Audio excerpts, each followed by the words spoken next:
right, let's go to the scrapbooks. Clear back to the beginning. Larry and Kathy Gelwix could spend hours looking through photo albums, pictures spanning nearly 40 years, decades of Larry coaching and Kathy cheering for the Highland High School rugby team. Little did I ever dream that my coaching career would extend 36 years and over 3,000 young men. As a young boy in Northern California, Larry remembers the day he first laid eyes on the sport. And I thought, well, this is the most screwball thing I've ever seen, but it looks fun because you get to smash people. Larry grew up competing in wrestling, football, and baseball. What he missed out on was time with his father.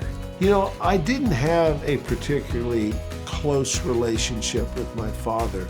It wasn't adversarial, except for a few occasions. I never once heard my father tell me he loved me. And I wanted to hear that. But I never did. So Larry was determined his children, grandchildren, as well as his rugby players never doubted they were loved by him. He started the Highland High School program in 1976, the first high school team in Utah. Bob Nielsen was one of Larry's early players. He took an interest in me. Larry's greatest gift is his ability to connect at a unique level. Jon Schmidt, a member of the Piano Guys, played for Larry in the mid-'80s. He was a man of strength, no doubt about it.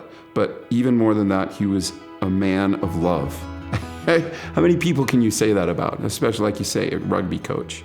Larry's wife, Kathy, has been by his side for nearly every game. I will tell you that I never heard Larry raise his voice, use profanity. In fact, the most harsh thing I ever heard him say to one of his players was, "Oh, son, you're killing me," because that was not the way it was. Larry played rugby at BYU and after graduation took a teaching job at Highland High School. He got permission from the administration to start a team from scratch. I'll tell you about our first day of practice. Now, you know, I love rugby so much, I thought we would need crowd control for the number of kids. 6 kids showed up.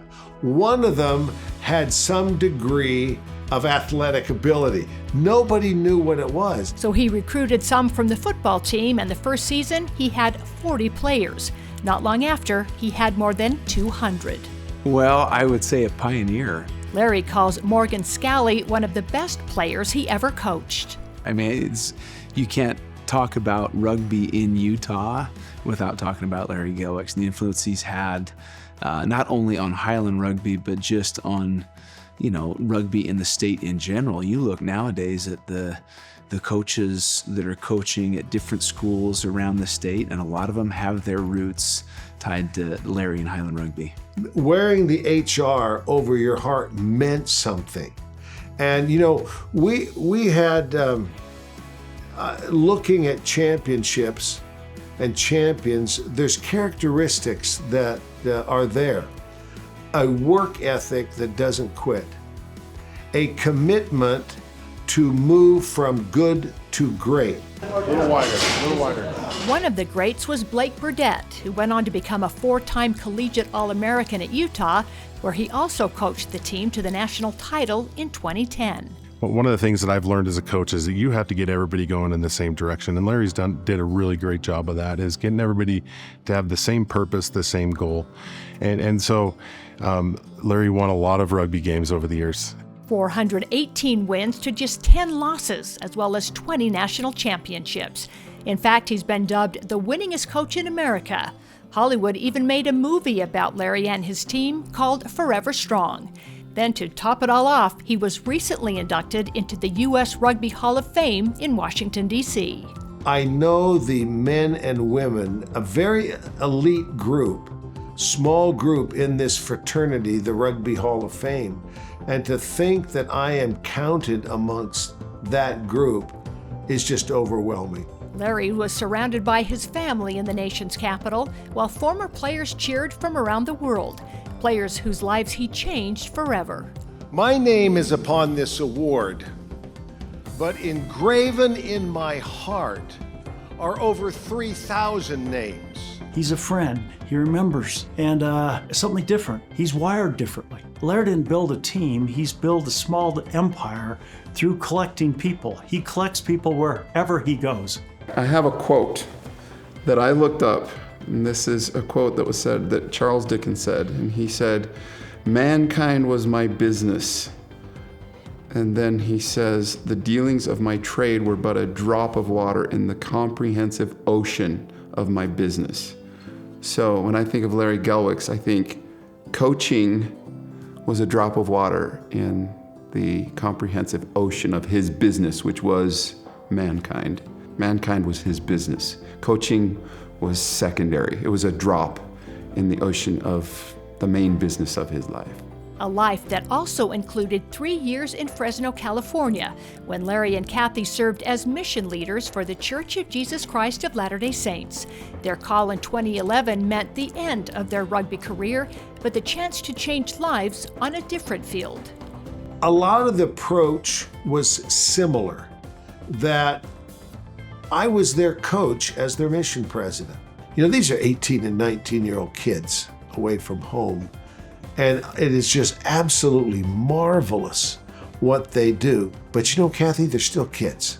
I always knew there'd be a final game and maybe a final championship. I did not know it would come that year, but it did. We were wound up 36 years of coaching and set off on a new exciting adventure. Larry and Kathy have had numerous exciting adventures thanks to his involvement in the travel industry, earning him the nickname the Getaway Guru. He's also been a popular motivational speaker and still hosts a weekly talk radio program on travel. But the two have also had their share of health challenges.